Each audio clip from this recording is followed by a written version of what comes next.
Good evening, everyone. Good evening.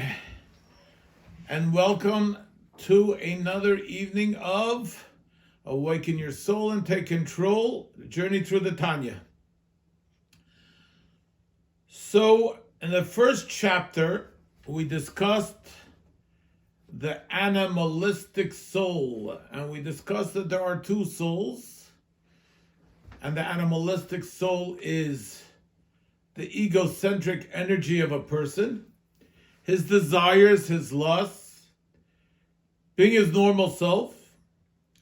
And we discussed that there's a second soul, and this we started last week speaking outside of the text, that there is a second soul called the Nefesh Alekis, the godly soul. The godly soul. So let's think for a minute, my friends. What exactly is it that makes a person Jewish? Well, some people might say it's someone who likes gefilte fish. That makes a Jew a Jew. Now, if you get someone a little older, he'll say maybe it's someone who likes schmaltz herring. You know? And if you get the typical Jew, it'll be someone who likes lox and bagels on Sundays. But the Alter Rebbe, the Baal Tanya, doesn't agree with that. And he says, do you know what exactly makes a Jew a Jew? Says the Baal Tanya, the author of the Tanya, Reb Shlomo Zalman of Liadi. And we'll begin the second chapter inside. V'nefesh hashenis b'Yisrael. And the second soul that a Jew has, the second soul is unique to the Jews. Yes. He chelek Elokai mimal mamish is an actual spark of godliness. It's a spark of God. In Kabbalah, it uses the term chelek Elokah. It's a spark of God. The Baal Tanya added the word mamish, which means an actual spark of God above. So once again in Kabbalah it says chelek Elokai mima'al, spark of godliness above, and the Alter Rebbe, the Baal Tanya, added the word mamish. So I'd like to go through a little bit an insight on why exactly is this second soul, the godly soul, of all the souls, it's the godly soul that is actually called the second soul. If anything, if it's the godly soul, it should be the first soul. And in our case, the Tanya starts off with the animalistic soul, which is the first soul. And then it brings down the Nefesh Hashenis. But the second soul is the godly soul. Really, if the godly soul is the most important, why is it called the second soul? So we'll go through two concepts. One concept is as follows. In actuality, this godly soul does not come in completely to a Jewish boy or girl, to a Jewish male or female, till bas or bar mitzvah. Now think about it. When a baby is born, it's born completely with an animalistic soul. It still has a little bit of a godly soul. The child is Jewish. We're not taking that away. But it's not complete. The godly soul is not complete in this child, male or female, till the bar or bas mitzvah. A girl by bas mitzvah and a boy by bar mitzvah. Think about this for a second. When a baby is born, what is the baby interested in? The baby is interested in only survival. What I want, when I want to eat, I want to survive. Gets a little older, I want to have a good time, and that's it. For a child to think about someone else's good, someone else's needs, it doesn't happen until they get older. A child is mainly worried about his own needs, his own survival, his own wants, his own desires.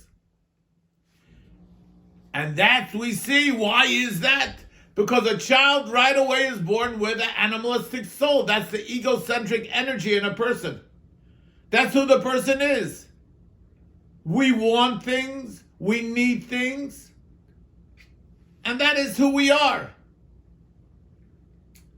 What happens when a child is bat or bar mitzvah? Now the child has a certain amount of maturity, and that is why the godly soul is complete, comes into that body complete by that age.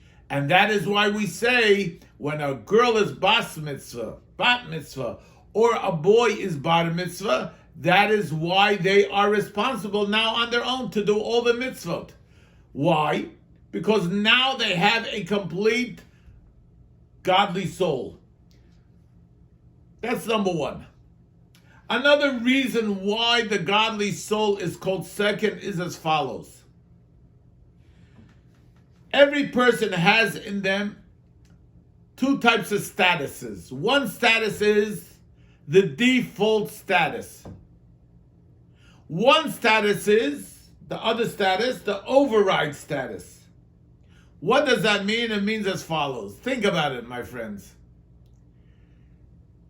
You wake up in the morning. Emir Tashem. You wash up. You want a coffee. You want to eat something. You want to read the newspaper. You want to check the emails. You want to check the news. Some of us right away in the morning have to go through the sports before anything else. And we eat breakfast. Is there anything wrong with eating breakfast? 100% not. That's a normal thing to do, to eat breakfast. Why are we eating breakfast? Because we want to survive. We're hungry. We want to survive. But there's another status, the override status, that is the godly soul. What do I mean by that? I mean as follows. What happens if I sit down to eat breakfast and I have an intention, I have in mind that I'm not only eating breakfast because I want to fill my stomach and I want to cater to my hunger, to my body. But you know what?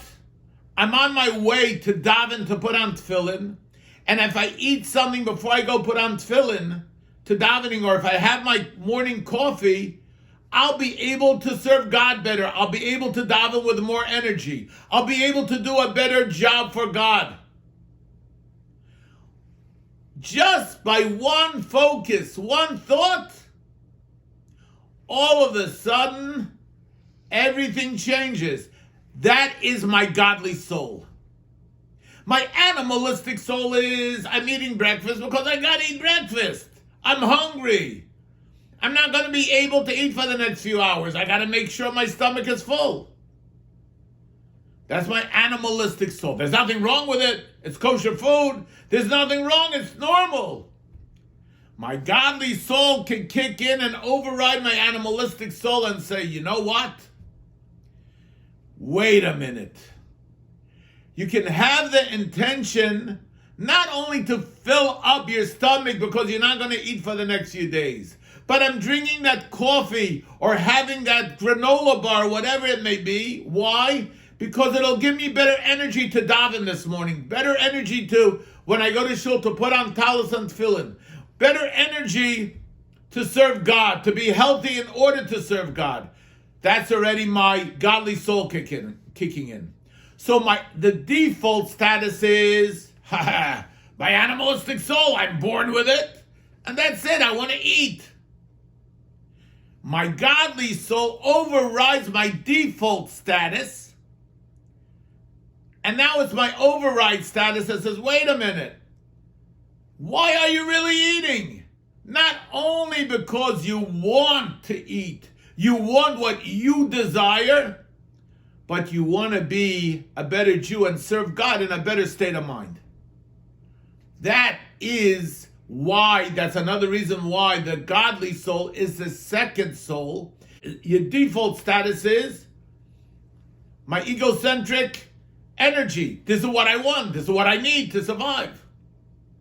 My godly soul is secondary and says, wait a minute. There's another reason I'm going to eat. Not only because I have to survive, but I have to survive and be healthy in order to serve God better, to have more energy. So that is the second reason why the Nefesh Elikis, the godly soul, is called second and not first. Let's go a little further on the inside. The Nefesh Hashem is b'Yisrael chelek Elokai mima'al mamish. It's an actual spark of godliness. Kemo shekosov, like it's written in the book of Genesis. Vayipach ba'apov nishmas chayim. God created Adam. And how did God create Adam? It says, Vayipach ba'apov, he blew into his nostrils, nishmas chayim, a breath, an energy of life, a breath of life. Interesting.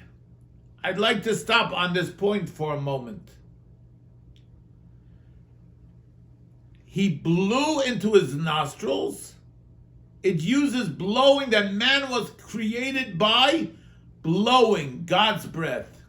If you look at those of you who have a Tanya in front of you, the next 3 words it says, and also we say in the morning blessings, Ve'ata nafachta bi, you blew the soul, thank you for returning my soul to me. You created it and you blew it into me.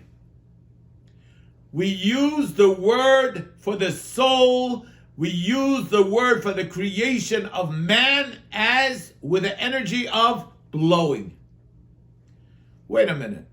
Everything else in the world, all other creations, our rabbis tell us, were created with God's speech. God said, let there be light, and there was light. Let there be grass, animals, everything was created through God's speech.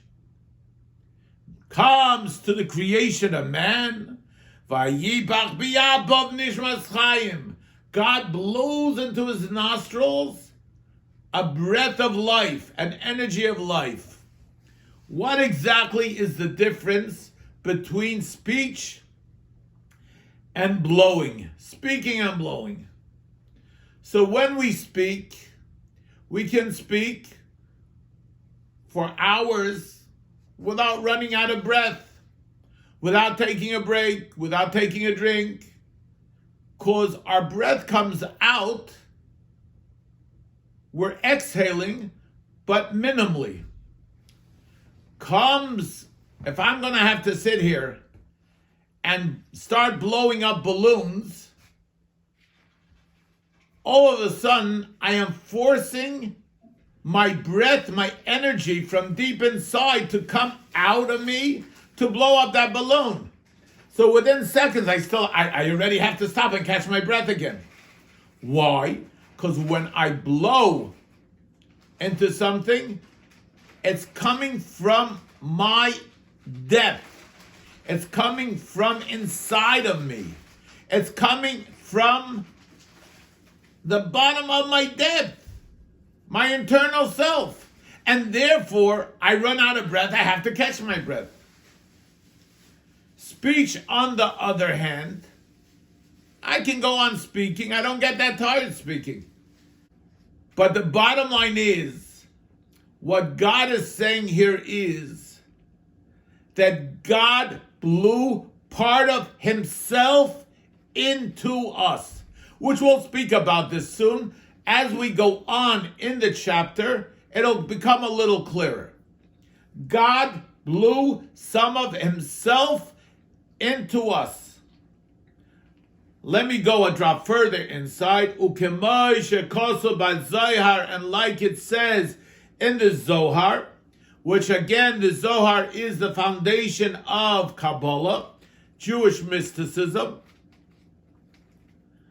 Man de nafach, when someone blows, miteiche nafach, one who blows from his innards, his insides. Perush, it means miteiche yusai ubnim bi yusai, from his innermost depths, from deep inside of him, which means sheteichius ubnimius achayshav adam. When a person blows and he forces himself to blow, he exhales from his insides, his depths, and all that energy comes out. So imagine when I'm blowing up that balloon, part of me is in that balloon. When I'm speaking, it goes into the air. My air goes into the air, that's it. But my energy, when I blow into a balloon, it's in that balloon. It's right there. You tie it up, like I said last week. Inside that balloon is part of me. That's part of me. Says the Tanya, and that is Chelek Elokai Mimal Mamish, an actual spark of godliness. Okay. Interesting enough. What's the difference, as we're soon going to see, before we get into this, there's another comparison. The first comparison that the Baal HaTanya makes is between speech and blowing. The next comparison is going to make is between thought and speak. Thought and speak. What's the difference? I want to give the intro to thought and speech before we do it inside. When I speak to someone, they hear exactly what I say. I'm speaking to them. To them, they know exactly what I am saying. To speak to someone, I need a someone to speak to. I don't advise anyone to go to start speaking to themselves. I really don't advise it. Do not try it at home, my friends. Okay? It's not a good thing to do, especially if your spouses are watching. Anyway, speech always involves someone else. What happens when you think? You have a thought. No one else knows your thought except for you. Now, when you go to describe what you're thinking to someone, no matter how intense and how many words you use, there's no way in a million years that you can express your complete thought. There's no way you can express your complete thought to another person. Why? Because that thought is inside of yourself. When you speak, it becomes external. When you think, that's internal. You and only you know that. And when you're going to explain it to someone else, exactly what you're thinking, you can try all you want, but no matter how much you're going to try, you're not going to get the true meaning of your thoughts out. Why? Because your thoughts are literally part of you. Now, interesting enough, let's go back to God creating the world. God created the world with speech. Wait a minute. when you speak, you have to speak to someone else. When God spoke, He created that someone else. And that's why God created with speech. Because speech has to do with someone else. Speech is either you're speaking to someone else or speak about speech divinely, spiritually. It's a whole different ball game. Once you speak about speech, as far as God is concerned, remember, God is God. So God speaks and the world is created. When we speak, we also have to speak to His creations. That's as far as speech is concerned. But when we talk about thought, when we think about what's really going on in my mind, that is an intimacy with myself. That thought is an intimate thought with myself, and it's part of me. The Tanya says that God took that energy from His thoughts, so to speak, and He took that energy from His thoughts, as we'll learn inside soon, and He created man. That's why man is part of God. Man is part of God. Why?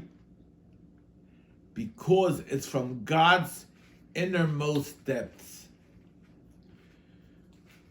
So I'm going to introduce to you another concept, which we're going to have to know for next week also. So what is the neshama? What is the soul, the godly soul? Is it God's creation? It can't be, because it wasn't created with God's speech. So it can't be His creation. Is it part of the Creator? It can't be either, because there's only God. God is God. There's no other God. And Einod Milvade, as they say, God is the only reality. There's nothing more than God. There's no other thing than God. So what is the neshama? So I'm going to introduce to you a new concept, which is called not the creation, not the creator or God, but it's called godliness. And let me give you a parable how we can understand a little bit godliness. I want to remind everyone, when we learn Tanya, we're learning the esoteric meanings of the Torah and the secrets. So it might be hard to understand at first, but we will all get there. So let me explain to you what godliness is with the parable of light. What is light? You have sunlight. What is sunlight? So you have the sun and you have the sunlight. Is there a difference between the sun and sunlight? 100% difference. The sun is not the sunlight. And the sunlight is not the sun. The sunlight is an expression of the sun. The sunlight is an entity not in itself. Remember that. The sunlight does not have an entity within itself. The sunlight is always connected to the sun. There's no way ever that sunlight is not connected to the sun. Always connected to the sun, and it's not an entity within itself.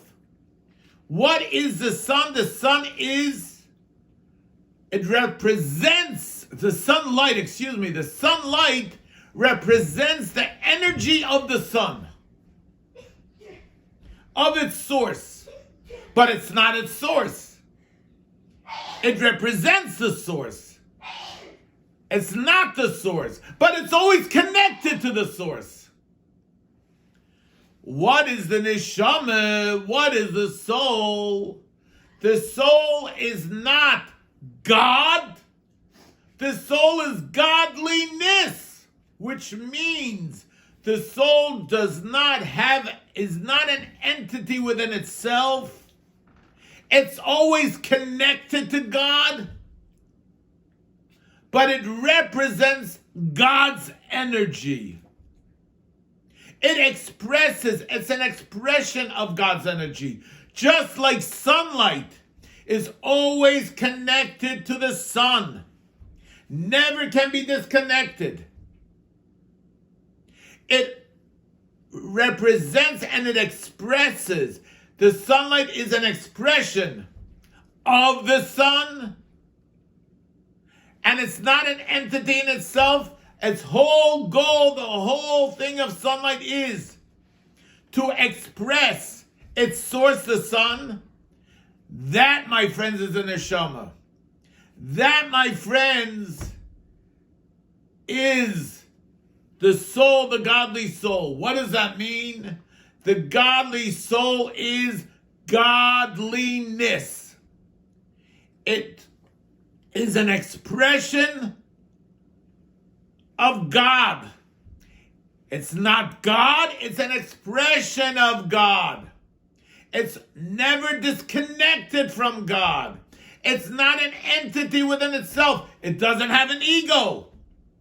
It doesn't have a want. All it wants is to express, to be that expression of God, of its source. We're going to learn in the long run, how exactly does it do that? How does it express more and more godliness? That is through Torah and mitzvos, through the commandments and so on and so forth. We will go through this again in Mirz Hashem next week to explain it once again. I know at the beginning it's a bit confusing. It's a bit, difficult to understand, to wrap our heads around, but we're going to do it all together. I'd like to thank everyone for joining us this evening. Have a wonderful night, and may the good news be yours. Be well, everyone. Sei gesund.